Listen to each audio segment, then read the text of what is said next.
അപ്പോൾ ഗൈസ് അപ്പോൾ നമ്മുടെ കൊച്ചിയിൽ പരിപാടി കാണാനൊന്നും കഴിഞ്ഞിട്ടില്ല കേട്ടോ. അപ്പോൾ നമ്മുടെ ഡി ജെ കാണാനൊക്കെ ഫുൾ ഓണായിരുന്നു കേട്ടോ. അപ്പോൾ നമുക്ക് 25th തൊട്ട് അതുപോലെ 30th വരെ നമുക്ക് ഡി ജെ കാണാനൊക്കെ കണ്ടക്ട് ചെയ്യുന്നുണ്ട് കേട്ടോ. ഫുള്ള് പരിപാടി കണ്ടോ നമുക്ക് ഇവിടെ 6 days അവിടെ ഫുൾ പരിപാടിയും കാണാനൊക്കെ ഉണ്ടോ ഗൈസ്. നമുക്ക് ഫസ്റ്റ് ടൈമാണ് ഇത്രയും കണ്ടിന്യൂസ്ലി നമുക്ക് ഡി ജെ നൈറ്റ്സും കാണാനൊക്കെ കിട്ടണം കേട്ടോ.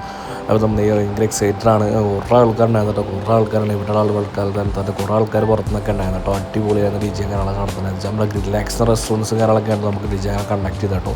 ഓരോ ഡേ ബൈ ഡേ സ്പോൺസേഴ്സും കാര്യങ്ങളൊക്കെ മാറി വരും കേട്ടോ. അപ്പോൾ നമുക്ക് ക്രിസ്മസ് ന്യൂ ഇയറിന് കത്തിക്കാറ്റ് പപ്പാജിയും കാര്യങ്ങളൊക്കെ ഉണ്ടോ ഗൈസ്. ഇതാണ് നമ്മുടെ ഏഷ്യയിലെ one of the best big tree ആണോ നമുക്ക് വെച്ചിട്ടുള്ള അടിപൊളിയാണ്. എൻ്റെ വലിപ്പം നിങ്ങൾ അടുത്ത് നിന്ന് തന്നെ കാണണം. വീഡിയോ നിങ്ങൾ എത്ര മനസ്സിലാവുമെന്ന് അറിയില്ല. അടിപൊളിയാണ് അതിൻ്റെ ഒരു വ്യൂവും ബ്യൂട്ടിയും കാര്യങ്ങളൊക്കെ കാണാണ്ട് അടിപൊളി രക്ഷയുണ്ടായില്ല കേട്ടോ. കഴിഞ്ഞ വർഷം നമുക്ക് ബ്ലൂ ആയിരുന്നു, ഈ പ്രാവശ്യം നമുക്ക് അതുപോലെ തന്നെ യെല്ലോ ആയിരുന്നു കേട്ടോ. അടിപൊളിയായിരുന്നു. നമ്മൾ ഡി ജെ കാര്യങ്ങളൊക്കെ കംപ്ലീറ്റ്ലി ഓണാണ് കേട്ടോ. അതായത് വീഡിയോസ് കാര്യങ്ങളൊക്കെ ഓൾമോസ്റ്റ് ചെയ്തുകൊണ്ടാണ് ഞാനിപ്പോൾ ഇത് ഇതായിട്ട് ചെയ്യണം കേട്ടോ. നമുക്ക് ഓൾമോസ്റ്റ് ഇതിന് മുമ്പ് ചെയ്തായിരുന്നല്ലോ, അതുകൊണ്ട് ഞാൻ പറഞ്ഞതാണ്. അപ്പോൾ എന്തായാലും അടുത്ത പരിപാടിയും കാര്യങ്ങളൊക്കെ ഇട്ട് കാണാം കേട്ടോ. അപ്പോൾ അടുത്ത വീണ്ടും കാണാം. ഇതുവരെ ബൈ.